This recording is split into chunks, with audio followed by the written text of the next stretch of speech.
and you got to be competitive. But I think down deep inside to be really successful is you got to really care about people as humans. That's David Craig, renowned trucking attorney and managing partner of Craig, Kelly & Faultless. I don't care how smart you are, how knowledgeable the rules you are. If you never walk into a courtroom, nobody's going to respect you. Nobody's going to pay your client what they deserve. So the first thing is you got to be a good trial lawyer, and people got to know you're a good trial lawyer.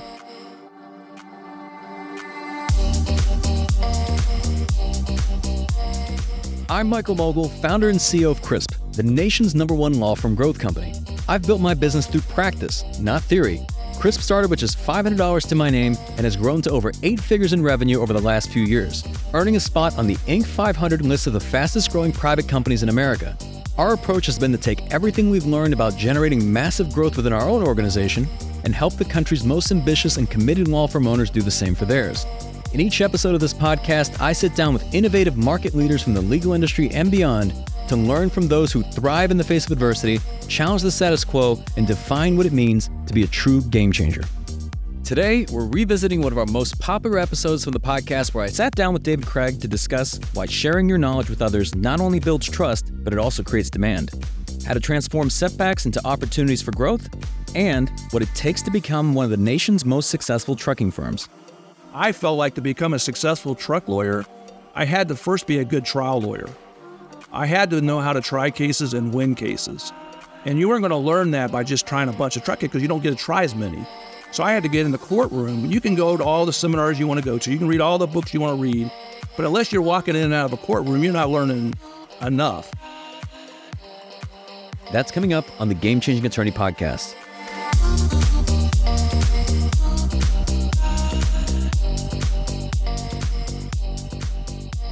Before we begin today's episode, I want to remind you that we aren't beholden to any sponsors or run any ads on this podcast. This allows us to present all of our episodes raw and unfiltered. I'm not going to push any made-to-order meal services on you or try to save you any money on your car insurance. That being said, I have one small request. If you receive any value from this podcast, please give it a 5-star review. Pay the fee so we can keep this podcast free. David Craig is one of the most elite trucking attorneys in the nation. In addition to serving as the managing partner of Craig, Kelly & Faultless, he's also the best-selling author of Semi-Truck Wreck and the host of the After the Crash podcast. However, David's journey to becoming a trucking expert was certainly no overnight success. My mom got pregnant with me when she was 17 years old. My dad was in his 20s. So you can imagine that my mom's family wasn't thrilled. And so my mom dropped out of high school to have me. They had nothing. My dad had been in the Marines. He came out, took a full-time job working for the welfare department, and we lived in a little rented house. My mom worked at the laundromat. My dad worked for the welfare department, and we had very little. We were very humble. My great-grandma on my dad's side of the family had a small grocery store, and it was in the poorest area of Richmond, Indiana, and it was a minority neighborhood, and I just remember going in there thinking, this is the greatest place ever. My great-grandma worked there. My grandfather worked there. I had relatives that would come in and out. I got to work behind the candy, the candy display. I would get to help give candy. If I was good, they would give me a Little Debbie's oatmeal patty and a pop. And the cruel thing, not thinking back on it, was I didn't realize it, but she was an entrepreneur. I mean, she was a person who had her own business, who set her own hours. She worked hard. She lived in a little apartment above the grocery store. They didn't have money. But the thing that I remember was how the customers treated her. She sold groceries to people who didn't have money.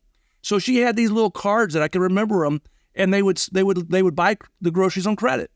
She didn't charge interest. She would just sell them. If they didn't have the money to pay that week, she would sell it to them on credit. And even my mom and dad would buy groceries from time to time on credit. And I just remember people loved my great-grandma. They would come in and just always be so happy to see her. And she made a difference in that little community. She never prospered. She never built chains. She never built, but she was important. She made a difference. And that resonated with me as a child. My dad worked for the welfare department. And again, he was helping people. I can remember one day he took me there's a guy who needed help and refused help. And he lived under a bridge. He was homeless, lived under a bridge. And my dad took me as a little kid, first grader. and took me with him under the bridge to meet this man, because this man would only talk to my dad. And I remember my mom was kind of scared. I remember him taking me down there, and just my dad talking to this guy as a normal human being, and just talking to him. And when the guys agreed to go up and get help. And before he left, though, he gave me a baseball. And here's a man that has nothing who reached into a bag and gave me something. And I just remember growing up thinking, there was no difference. I mean, how my folks and my family judged people was by their character, not their resources, not whether they had money or they didn't have money. And so I think that was extraordinarily important to who I am today, because I never knew there was anything else. You treated everybody with respect. You treated everybody as a human. There was not one person better than another person. And that was something that was ingrained in my mind. And then in addition, my dad kind of had a chip on his shoulder, because my mom's side of the family looked at him like, well, you got my daughter pregnant and you're worthless. He came from a poor family. They didn't have inside plumbing. And so they looked at him, and my dad worked hard his entire life to get us out of poverty and get us into a position.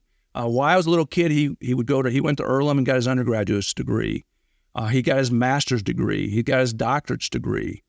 And he did raise us out of that. The lesson was like, success is your responsibility, not others. Don't look for handouts, earn it. And so I think a lot of my upbringing and who I am today is a large part based upon the people that I grew up with. And you mentioned that your dad had a chip on his shoulder. It seems like that chip has kind of been extended to you on the way to becoming a lawyer. From what I recall, you were interested in going to law school, but those around you, I think especially like your counselor at the time, didn't even think you were going to go to college. I was always a kid that teachers liked, but never thought, they liked me as a human being, but never really thought I had a whole bunch of potential. I mean, in second grade, I got held back. Who gets held back in second grade? Could I not color right? Could I not cut and paste? I look at my mom and said, how did I get held back in second grade? And that humbles you. It really does. When I was they put me in third grade, and we moved from Richmond to Plainfield, Indiana, and they put me in third grade, and then they decided about a month in that maybe I had to go back to second grade. So they moved me across the hall to where second graders. Now, all the kids in third grade I had been in class with, they're all pointing at me saying, that's that dumb kid. If you would have said in second grade, who's going to be a lawyer in this classroom? I'm pretty sure David Craig wasn't one of them. But the teachers loved me. The teachers still liked me because I was taught to be a respectful human being. I cared about people. I liked everybody. And so then that kind of went through high school. I always got along well with people. Luckily, I could play football, which helped. I had a good time in high school, probably a little too good of a time. And when I get ready, I remember one of my friends was going down to the counselor, and they were like, hey, let's go down and talk to the guidance counselor. And one of my friends said, yeah, I want to go to law school. I said, well, I would like to go to law school. I'd like to help people. And so we went down there, and in front of my friends, my guidance counselor said, no, Dave, you need to do something, maybe vocational school, or you ought to do something different. But law school certainly isn't for you. And I remember, man, my friends kind of laughed. And so that was, again, something that kind of motivates you to say, hey, you know what? I'm going to succeed. And it really doesn't matter what these other people think about me or my chances. I'm going to prove. Now, it helped that I decided to move away from all my friends and go to a college. We didn't have money, so I went to the IUPUI, which was a school that I could drive back and forth. And so I kind of isolated and changed said, who do I want to be? And then matured. And luckily, my wife was my girlfriend at the time, and so she helped me mature. I definitely had people who would have bet a lot of money that I wouldn't be an attorney today. So when you get to law school, did you feel that, okay, I'm in the right place, I'm on the right path? Or I guess what was your experience then? In undergraduate, I focused and did really well. My wife now was my girlfriend. She was a year behind me in school. She came to the same school, helped me focus, helped me study. I got good grades. And so, I kind of got a little bit cocky in that, hey, I'm doing pretty well. High school, I got C's and D's. College, I'm getting A's. And then I went to law school, and then there was all these smart people around me. In the first semester, man, I tried so hard. to get top grades, and I got 1A. And so then I realized, you know what? I'm not going to be top of my class no matter how hard I try. And I think that's one of the keys to success is realizing your strengths and your weaknesses and not kidding yourself.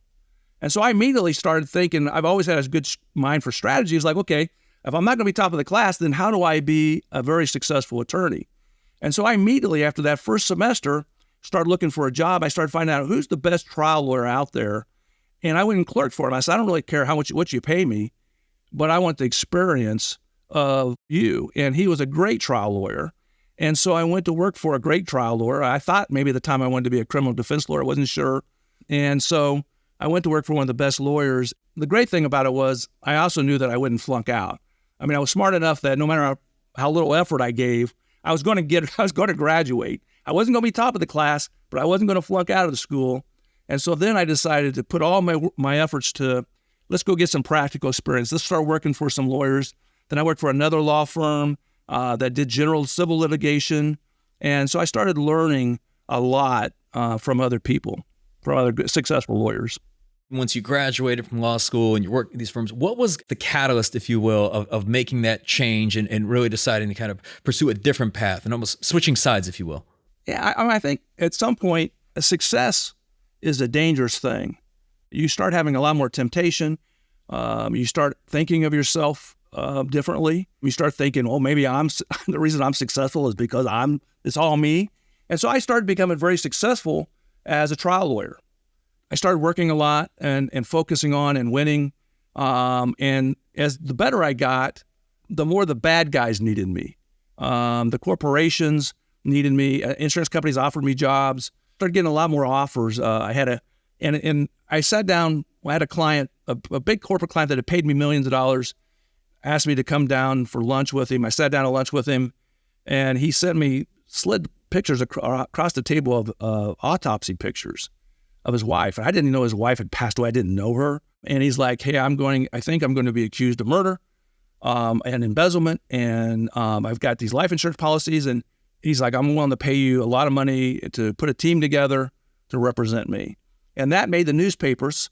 And I remember saying I had no comment. And my son, Alex, who's an attorney in my office now, was old enough to understand. And so I went home and I was reading the newspaper to my wife saying, look, my case at the newspaper. And I said, no comment. And my son said, well, which side are you on? And I was like, and I had lost focus of, what am I doing? Am I helping people? Am I making a difference in people's lives? It was becoming about me. It was becoming about how successful can I become? And do I want to see my name in the papers? And do I want to go to all the clubs and be invited to all this and being wined and dined and all those things? And I think that was an aha moment for me. It was like, that's not what it's about. And then the other thing, about the same time I was asked to speak at a family member's funeral. My uncle on my mom's side, the only person on my mom's side really who was close and who cared about my mom and didn't judge her because she got pregnant with me, he used to take care of us. And he taught me to throw a baseball, took me fishing. He just loved us unconditionally. I'd spend weeks with him in the summer. And so I'm at this funeral. He walks up to me and my mom's telling him how successful I am, like moms do. And she's like, Dave's got this result. He got this result. I remember my uncle sat there politely and listened. And then he said, Dave, when was the last time you went fishing? And I said, you know what? God, I can't even think about. I don't even know. And he goes, that's too bad. And so it kind of a combination of things, kind of like, wait, I need to switch gears. I need to do something that I can be proud of, that my family can be proud of, that my employees can be proud of. Not to knock the other lawyers who are doing other areas. I respect them, and I have the utmost respect for criminal defense lawyers and corporate lawyers and all that. But for me personally, from the way I grew up, I needed to do something different. And so I made a switch, and thank God I did, because I'm very, very, very happy doing what I do. So I want to talk about really two aspects of that. One is the decision to start your own firm, right? Craig Kelly and Faultless. So this was, at this point now, it's over 20 years ago. Talk me through that decision and what that experience was early on, because obviously that requires a great degree of courage when you bet on yourself. And then from there, also kind of the pivot towards trucking, I remember going to my wife saying, hey, look, I'm going to start this firm. And she's always been a believer in me and supported me. And like I said, I've dated her and known her since she was 15 and I was 16. So she knew me when I had nothing and had no potential. Nobody else thought I had any potential. She was like, hey, do what you got to do. We'll get by. And, I never really thought of it much.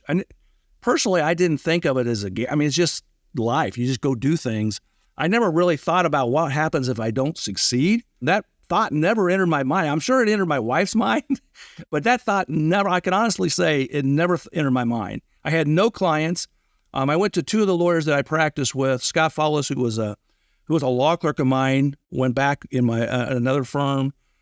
He had followed me there, and I said, look, I'm gonna go on my own. And the reason was I would have stayed with the attorney that I was with, but he wanted to cut people out. He wanted to say, well, I'll pay you more money, but somebody else has to make less money or has to be fired. And that wasn't my style. I'm like, no, that's not the way I work. I want to succeed, but I don't want to hurt others on the process. And so that's what really caused me to decide to open my own firm. I asked two of the attorneys that I was there with if they wanted to go with me. I told them, I said, you got to plan on us not getting paid for a year. And I'm serious. They can shut my power off. And there had been times in my career where they had done that. That just doesn't faze me. That's just part of the price of success is all this stuff. And I hate to see other people get hurt, and I hate to see people sad. And maybe that's because of the way I grew up. We didn't have anything, and it didn't matter. I was never unhappy because I didn't have stuff. I was always happy. We played games. We loved each other. We had family get-togethers. It didn't matter that we didn't have money. And so money was never that important to me. So it was a lot easier to start a firm when money's not that important. I think it's harder once you have money. It gets a little bit harder to roll the dice when you have more to lose. And I think that was part of the transition to trucking was like, well, guys, we've got a successful practice. We're doing really well. Why do we want to do this? And I think certainly people that practice with me looked at it and had concerns about that. But thank goodness they all had enough faith in me that they really never questioned it hard. They said, Dave, if that's where you want to go, then that's where we go. Mm-hmm. So I imagine for people listening to this podcast, who does not want, a big, truck case? But I think when you're deciding to go all in on this, what that really means is saying no most, if not all, other types of cases. So was that, at the time where you were at all apprehensive about that and saying, we're going to go all in on trucking? To be good at trucking, you have to put in time. And so it's not something you just click the switch and say, okay, I'm now good at trucking. I was very fortunate early in my career. I had a truck case, and I learned a lot. I was scared because I was young. So I had learned a lot about trucking on my own. And then over the years, I sporadically had cases, and I always enjoyed them. They were more challenging. You had better defense lawyers against you. You had a lot more money against you. And so I really enjoyed the challenge. I liked the competition. And the folks really needed you. The clients, it was a devastating event in their lives. And you could really make a difference in these people's lives. And so you invest the time, the energy, and the effort to learn, to gain the knowledge, to get the experience, and then, you have to have the resources to invest in these cases.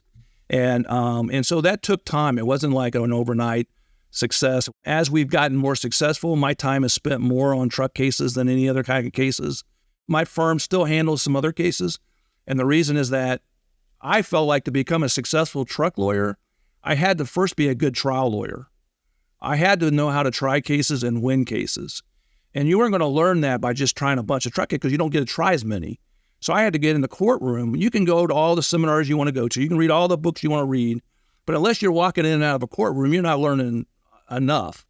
And so I have a daughter who's a lawyer in my office, a son's a lawyer in my office. I brought a lot of law clerks up as attorneys in my office. And it's important for me that if they're going to be truck wreck lawyers, they first have to become trial lawyers. And so we take other cases so that they can become trial lawyers, because I don't want to get to the point where I've got people in my office that aren't trying cases or who have never tried a lot of cases successfully.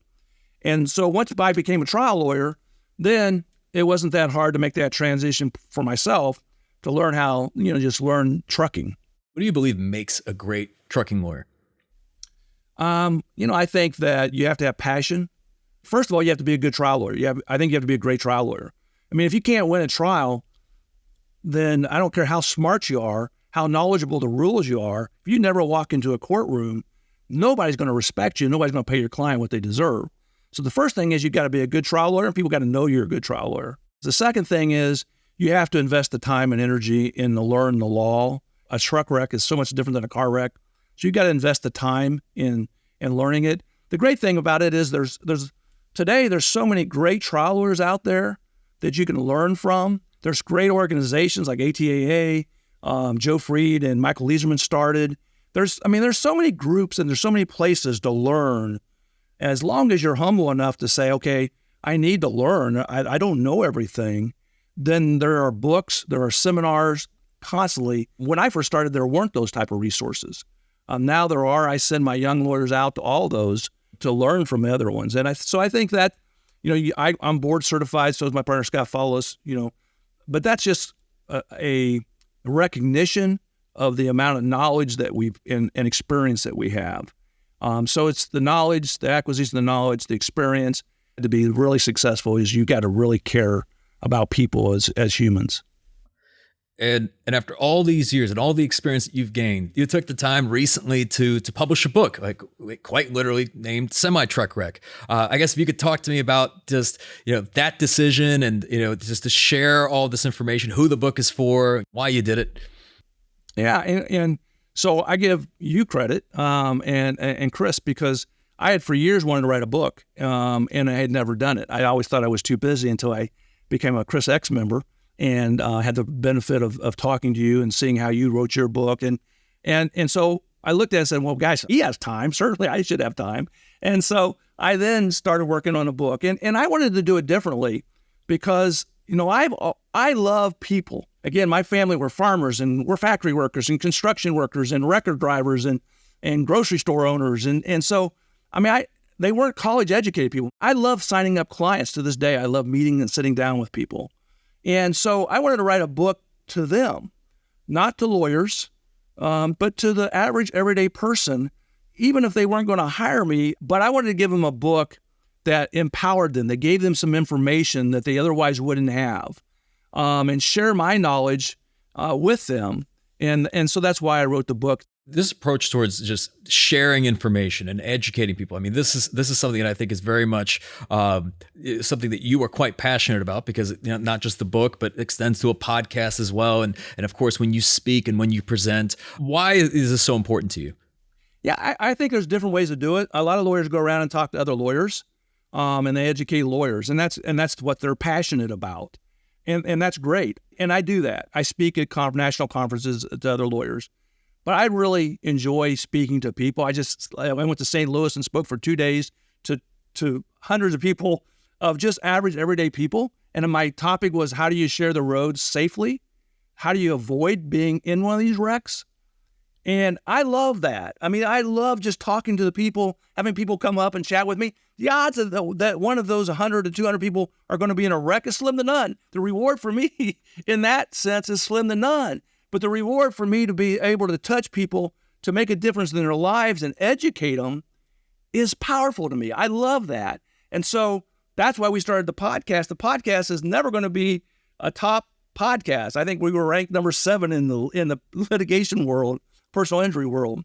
But it is important that if somebody needs to know detailed information on a specific topic that has to do with a catastrophic wreck or wrongful death or a semi-wreck or a big commercial vehicle wreck, they can go there and they can get information. And they can get that before they even hire a lawyer. So they know what questions to ask a lawyer. They know they have somebody independent who's not charging them, and they can listen at their own home and they're on their own computer and learn. And I believe information is power. And my goal is to spread that much power to the average everyday person that I can. Mm-hmm. Now, we've spoken about obviously being a great trial lawyer, but you're also running a business. And I'm curious, just, obviously having sat in both seats, what has been kind of your experience with both? What have been the biggest differences you've seen between them? Like what types of skill sets and capabilities do you find valuable to perhaps one space versus, another space? Because you've been doing both for so many years. Yeah, I think that there are certain characteristics that make you good. Be an entrepreneur. I mean, the same things that help me. I'm willing to walk into a courtroom and roll the dice and not worry about. I had $250,000 in a truck case that I tried, and I didn't care. It didn't bother me. I could have lost the $250,000, and I wouldn't have. It just wouldn't have fazed me. It would have fazed me to not fight. I wouldn't have been able to sleep at night if I didn't go into the courtroom.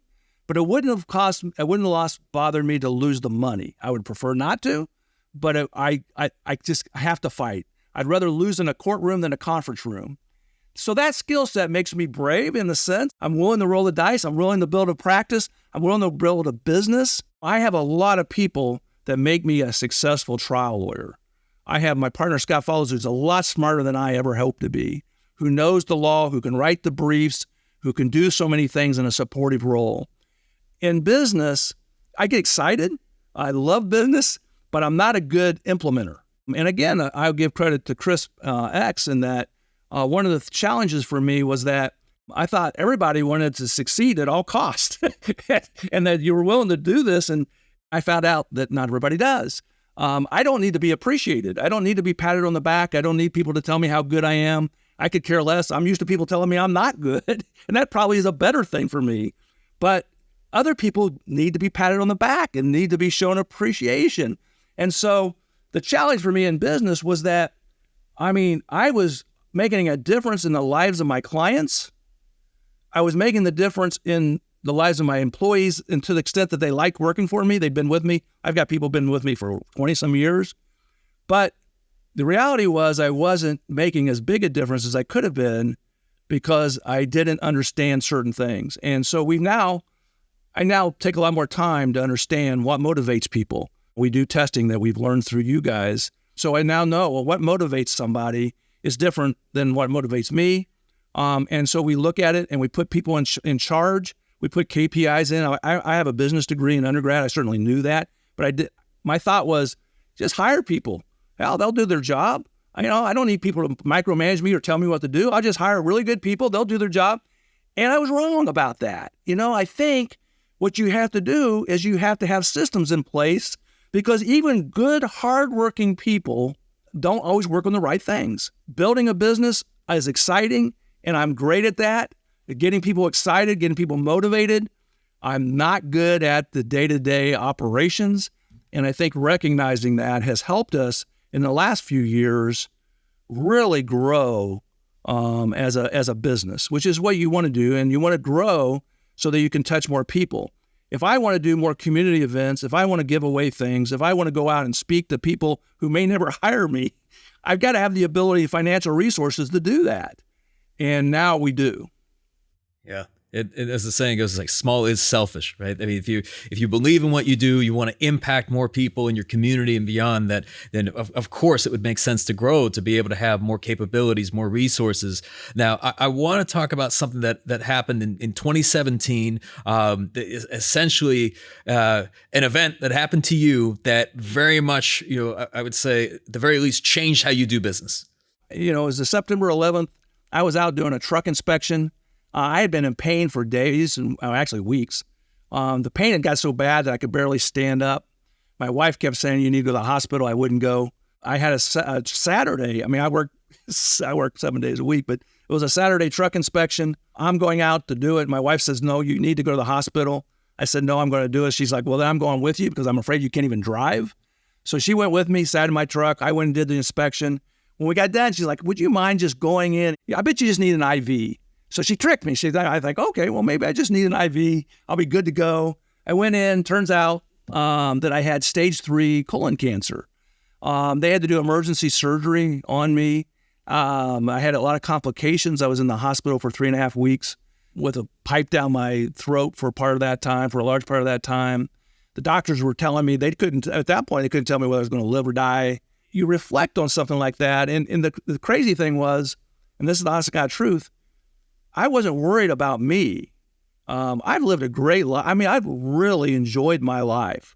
I've enjoyed every aspect of it. I'm married to the lady that I met when she was 15. We've been married all these years. I got 3 wonderful kids.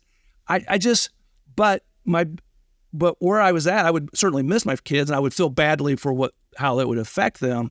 But we weren't where I needed to be. I guess there's different ways to look at it.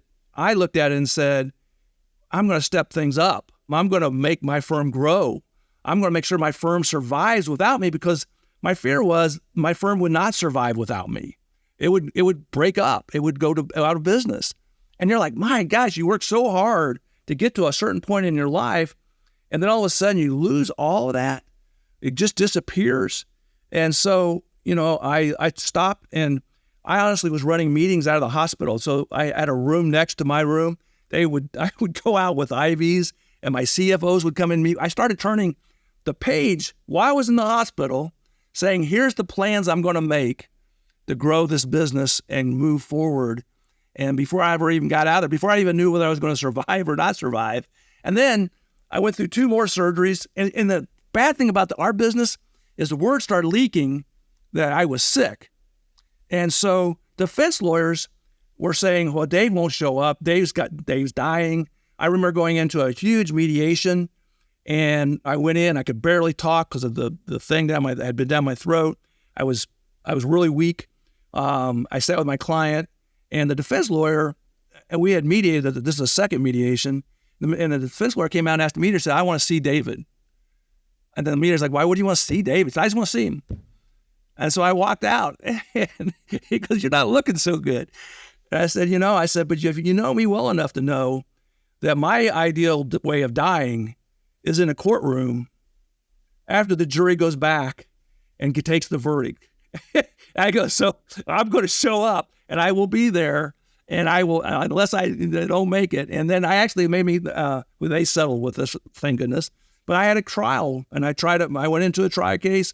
I could barely walk and could barely talk. Tried another one where I got like a $1.7 million verdict on a case that was a really small case, and that they offered it $30,000 on. But you do those things because you love it. But that did change the way I looked at life. I looked at it and said, okay, you don't know what tomorrow brings. And I accelerated. It wasn't long after that I was at a conference down in Miami where I decided to hook up with Crisp and start doing business with Crisp. But we looked at it and said, we need to grow our business so that this business survives. And we've now started selling shares out to my younger attorneys so that they will be invested in and grow. I started immediately sending all my lawyers out to the best trial schools. And so, yeah, we've accelerated our growth. So it was really a blessing. It's a blessing in a couple of ways. One is that, again, I look at it and say, I now know how my clients feel. The clients that are sitting in the hospital, I'm not sure whether they're going to live or die. I know what they're going through. I can relate better to them. I can probably communicate that better to a jury, having lived it. So I'm very grateful that I got to have that experience. In addition, it helped me look differently at our business. So David, by the way, what I'm about to say, I say this as a compliment, and I say this all respectfully, but in the years that I've known you, I have seen you as an obsessed individual, like meaning that you're not kind of dipping your toe into anything. I mean, everything from being obsessed with preparing for trial in the best way possible. You're an avid reader, you're an avid learner, all these different things. I'm just curious, over the years, like what's that been like for the people around you, right? So whether it's your family, your team members, have they always been very supportive of that, or have there been any challenges? Luckily, again, there was an advantage to my wife knowing me young because I've always been that way. I've always been aggressive at learning, knowing. I've always been very motivated. And so she knew what she was getting into. But I do think that it can be challenging. It can be challenging for your employees. It can be challenging for your family. To be successful, you have to be successful in business. But some people just want to be successful in business and not in life. And so to me, success means that I have a successful family, a successful relationship with my friends, successful business. And so I've always tried to take the time. If I had a trial, then they know that my wife says, go stay at a hotel, get away from the house. You're not pleasant to be around. And so they know that when it's time for me to focus on something else, that's what I do. But I work really hard to make it up when other times. The same way with my employees. My employees know I very rarely shut my door, but when my door's shut, there's a reason, and I'm working on something that I really can't be bothered about. I will say that it can be tough, but I think that if you care about the people around you, and not yourself, then you can work through all that. And I do care very much, and I'm very appreciative. I'm very grateful for the people that I have around me. What about getting the family on board and getting some of the kids on board? How did that happen? I had no idea. So my daughter, I always thought my daughter would be a doctor. She was such a caring person. She went, and then she decided to be a teacher, which didn't surprise me because I thought she would be a great, awesome teacher. I remember my wife said, "Hey, did you read her application or the letter that she sent to law school to get in?" I said, "No." She goes, "Well, you got to read it." And in that letter, it said, "I want to do what my dad does. I want to be appreciated." People hug him and with tears in their eyes when the juries come back. And I want to make that difference in people's lives. So I didn't know it. I could have cared less what she did. And then my son, he went and got an MBA. He graduated from top business school, went and got an MBA, was going to go law school. I thought for sure he'd go into the business world. But he came and said, I really would like to do what you're doing. You're making a difference in people's lives, and I would like to do that. And he's now a partner in my law firm. My wife runs my firm, but she's now reducing her hours because we have 3 grandkids. And so she babysits 2 of my grandsons on Tuesdays and Thursdays. It is a family affair, but we've got like 50 employees, over 50 employees, I think 9 or 10 lawyers. And so we're certainly bigger than just family. And my youngest son is a videographer. And so he does a lot of my office videos. He does my settlement videos. So to be able to work with my kids, and my wife is just a great experience. When you look back, I'm just curious, are you proud? Just everything from kind of where you came from, those early beginnings to not just the family you have today, the team you have today, to the impact you're making? I think the thing I'm the most proud of is that I raised 3 really good people. The kids, it's not because of me, it's my wife, but we raised 3 really good people. And that's all I could accomplish in this world. That would be worth it because they're good human beings. They're married to great human beings. They're really good people. And I think that's the thing I'm the most proud of. As far as my own accomplishments, it's kind of weird because I'm never where I want to be. And so I can't say that I'm really proud of where I'm at because I'm not where I want to be. And so I don't think that ever ends. I think you were kind enough to send a bottle of champagne when I wrote the book. And the other day I was looking, because after I got the book written and published, and I just saw it was still in the refrigerator this past weekend because I'd never celebrated that. And you know that as well as anybody. You're never satisfied. You just keep moving. But I can say that if tomorrow was the day that the semi hit me and I wasn't around the next day, that the thing that I would be proud of is my family. Yeah, it's like being grateful but never complacent, and I think that if you can have that type of mix, that could be a very good thing. So the last thing I wanted to ask you about, and this is something where I imagine if someone's listening to this and let's say they look up you, they look up the firm, and they see somebody who's got hundreds of millions of dollars with these semi-truck cases, and they think, man, that's amazing, but what does it take? And you're someone who's been so consistent for so many years, just day after day, week after week. If you could just speak to some of that. No, I think perseverance is a key quality you got to have. You're going to have some ups and downs, and you've got to stick with it. Whether you're talking about winning a case, there's no perfect case, and if there is, that perfect case never gets to go to trial. The cases that you go to trial on always have blemishes and always have issues. And so if you're a person who looks at things negatively or just quits when you see a roadblock, you're not going to be successful truck lawyer. You're not going to be a successful business person. You're going to have ups and downs in your business. I see so many lawyers that come to me and say, well, my SEO is not ranking high enough, so I'm switching companies. Or my mentors or my group of people I'm around is not working or whatever. And it's just my partners aren't working. I kick my partners out. I need a better partner. Everybody's looking for a quick solution. And sometimes those things are necessary. But the reality is all too often people don't try and they don't look at things for the long haul. You've got to invest in, and you've got to develop relationships. I'm very proud of my relationship that I have with Crisp. I'm very proud of the relationship I have with my internet company, ConsultWebs. I'm very proud of the relationship I have with my employees. And those are all built over time. You have to learn to trust other people, and then you have to invest in them. And then you got to let those people do their jobs, whether it's your employees, your attorneys, or your vendors or people you do business with. There's something obviously you're doing right at Craig Killing Faultless, because if I recall, there's a team member that you had fired who then asked to apply again, but for a different role. I've got 3 or 4 people here who left me and then came back, and they're key players in my firm.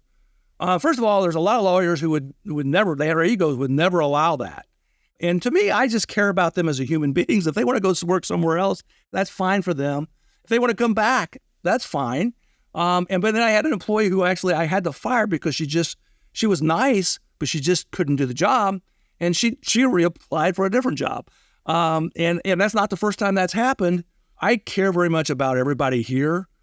That I want them to succeed. And some of the people that are in my office are doing different jobs than they applied for because they're better at something else than what they thought. Well, I take a lot of pride in is making a positive difference in people's lives.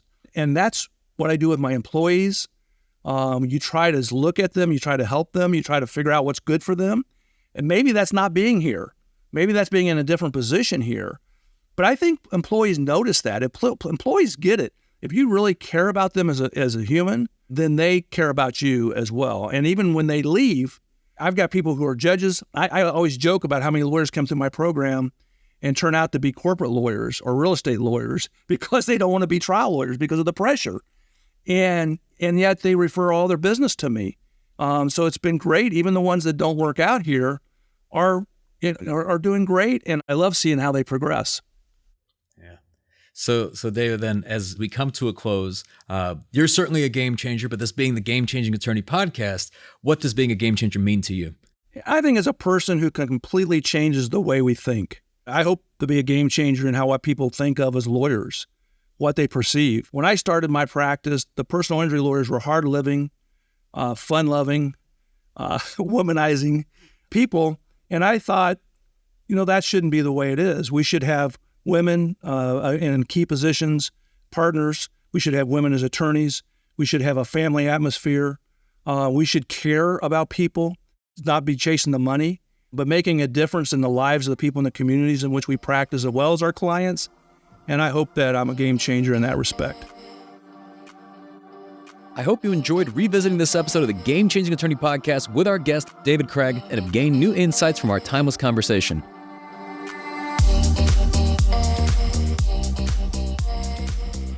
If you found this episode valuable, here are 3 free ways that I can help you grow your law firm. Number 1, download the first chapter of my book absolutely free at GameChangingAttorney.com. Number 2, you can shoot me a text at 404-531-7691 and I'll answer any question that you've got for me. And finally, number 3, if you can leave this podcast a 5-star review, it'll help us gain access to more influential thought leaders and bring their lessons learned here to you. For more information on our interview with David Craig, see the show notes for this episode in your podcast app or visit legalpodcast.com.